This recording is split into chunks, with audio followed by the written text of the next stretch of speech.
Epicuro es un filósofo vitalista, es un filósofo materialista también. ¿Por qué? Porque él estudia, él va a admirar a Demócrito y va a estudiar la filosofía de Demócrito mediante Nausifanes, que va a ser su maestro de él, y va también a tomar parte de la filosofía de Platón, pero va a dejar algunas cosas que no concuerda con él.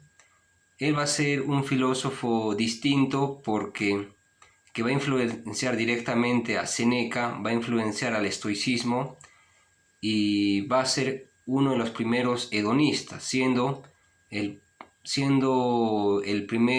los primeros hedonistas, el filósofo Aristipo, que va a fundar la escuela cirenaica y va a ser uno de los primeros hedonistas.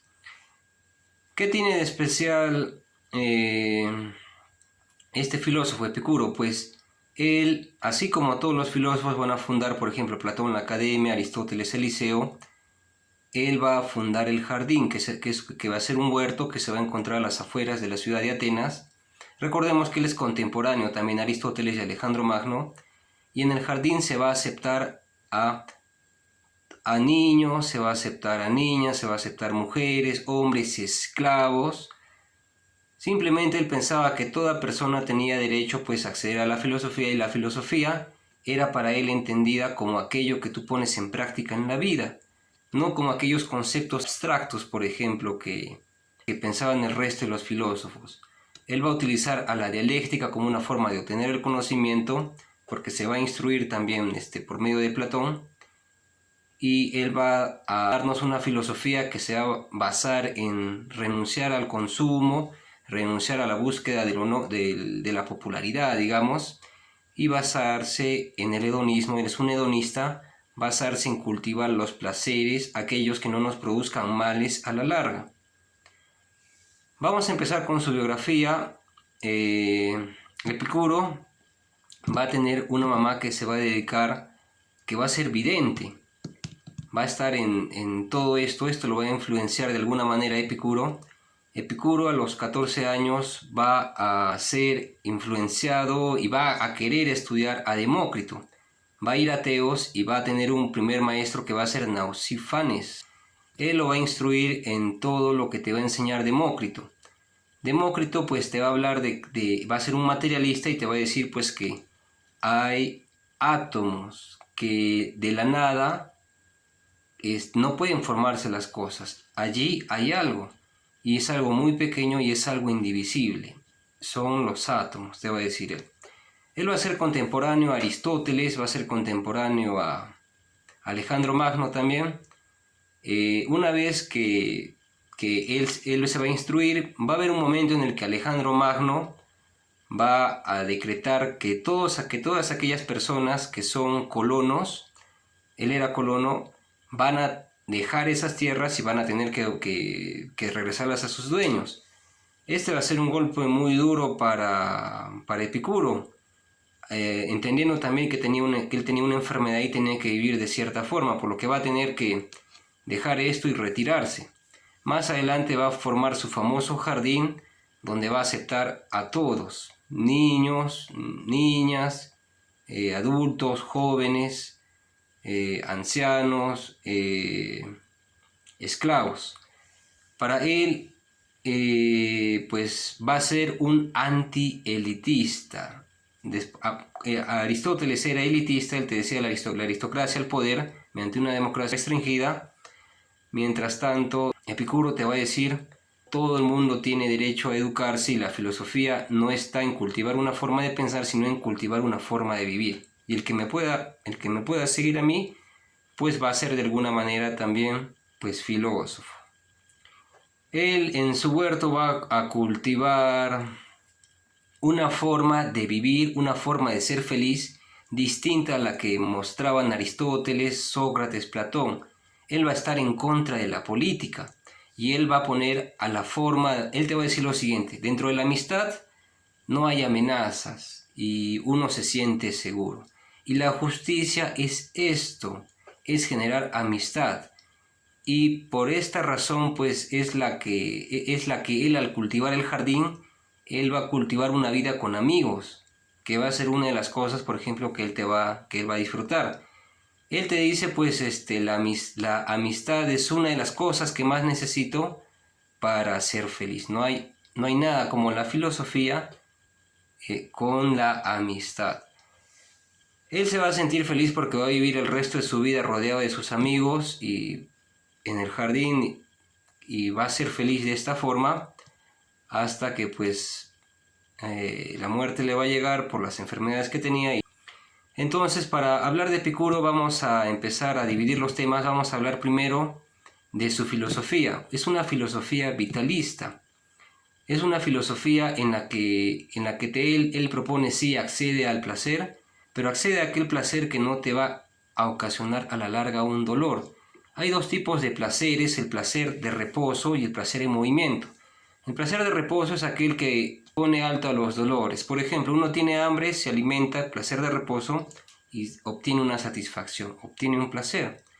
Y hay placeres también en movimiento, por ejemplo, como el que se da cuando tú gozas de algo, cuando tú accedes a un conocimiento y cuando tienes a tus amigos al lado.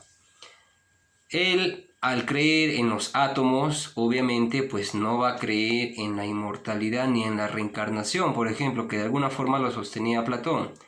Él te va a decir que una vez que una persona pues muere, sus átomos se van a disolver.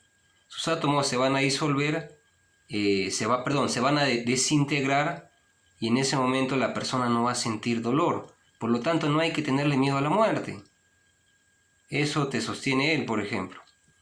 Él va a ser un vitalista, va a hablar de la muerte de esa manera y va a hablar del dolor. Por ejemplo, te va a decir que el dolor es de alguna forma soportable.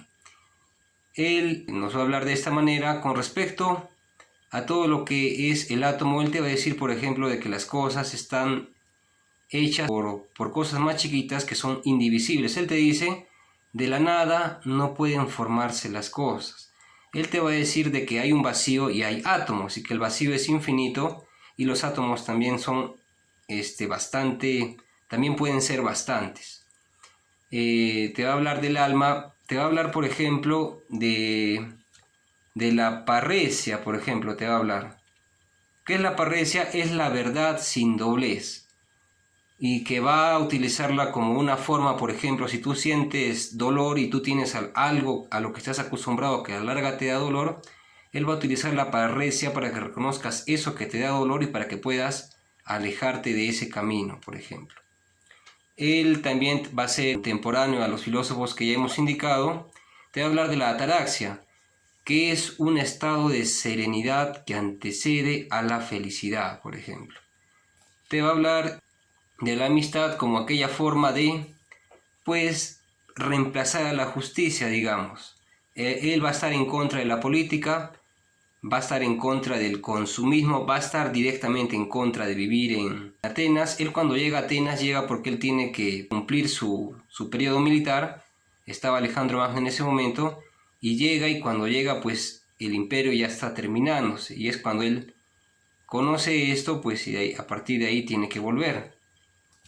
Y con respecto a las sensaciones te van a decir que él, al ser materialista, te va a decir que las sensaciones te van a producir imágenes, y que todas esas imágenes las puedes tener para después generar conceptos. Las imágenes repetidas te van a generar conceptos. Algo más para decir con respecto a Epicuro, pues yo me quedo con la parte en la que ya él empieza a dar al alma una concepción más materialista.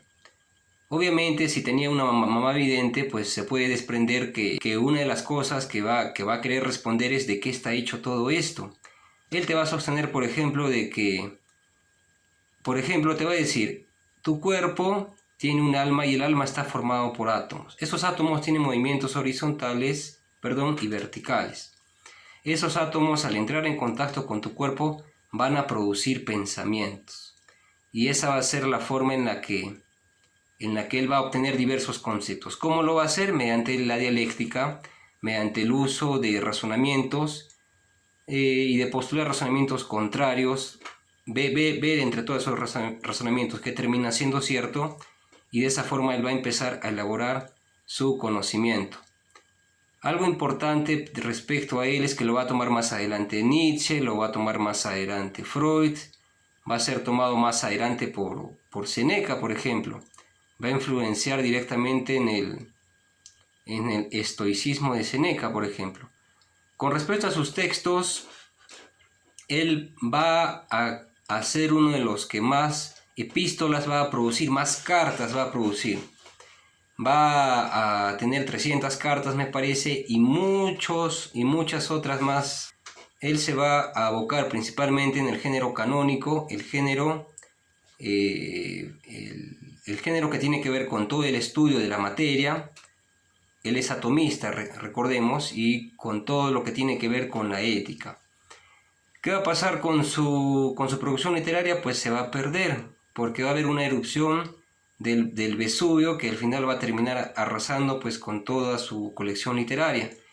Esto es lo que va a producir que muchos de sus escritos de él pues se pierdan. Y van a aparecer muchos escritos falsos con el nombre de él, por ejemplo, pues que con el tiempo se va a determinar que no pertenecían a él.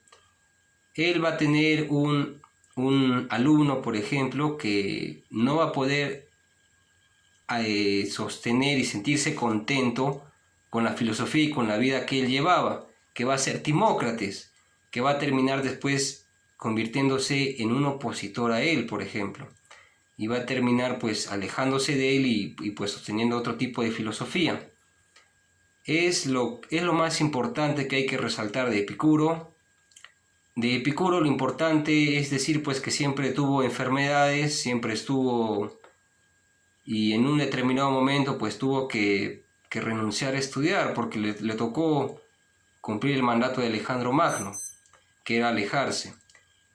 Y a pesar de esto pues él termina creando un jardín y termina mejorando la vida de muchas personas, que es algo que no había hecho ni Sócrates, ni había hecho, bueno, sí lo habían hecho a su manera, pero no como él lo hacía, por ejemplo. Y él va a influenciar en Séneca para que Séneca más adelante, que es cercano ya al periodo al periodo 1 después de Cristo, es cercano a todas esas épocas, en hablar ya de los esclavos. Él es el primero, por ejemplo. Las mujeres no se instruían, por ejemplo.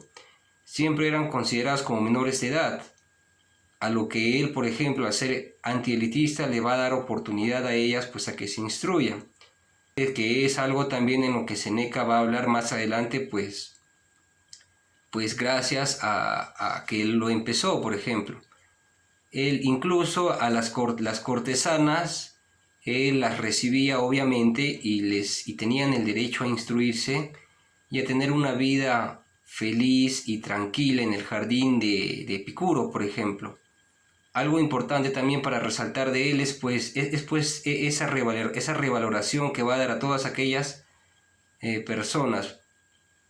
Esto se resume en una frase: las personas inteligentes, las personas bondadosas, las personas amables siempre van a mejorar la vida del resto, y dejar a todo lo contrario también va a mejorar tu vida, pero más tener un amigo como él, un amigo que te instruía, un amigo que te aceptaba, y un amigo pues que te trataba de igual a igual, que te hacía parte de su familia, y para él eso era la felicidad. Esa es la parte vitalista, esa es la mejor forma de entender la filosofía vitalista. Cuando él fallece, pues deja a cargo el jardín a un familiar suyo, en realidad todos eran familiares, escribe su testamento, libera a todos aquellos que estaban de alguna forma a su cargo de él, lo hace sintiéndose feliz, haciéndonos recordar a nosotros que la vida está en la paz, está en la amistad, está en la tranquilidad, está en la armonía. Él te dice: yo me puedo ir, pero yo me quedo en el corazón de todos ustedes. Bueno, él lo dice de otra forma, de una forma más retórica. Él también te enseñaba retórica dentro de todo eso. Y es una de las cosas que hay que tomar más de Epicuro, el trabajo todo un trabajo antielitista, se resume en una sola palabra: filosofía vitalista.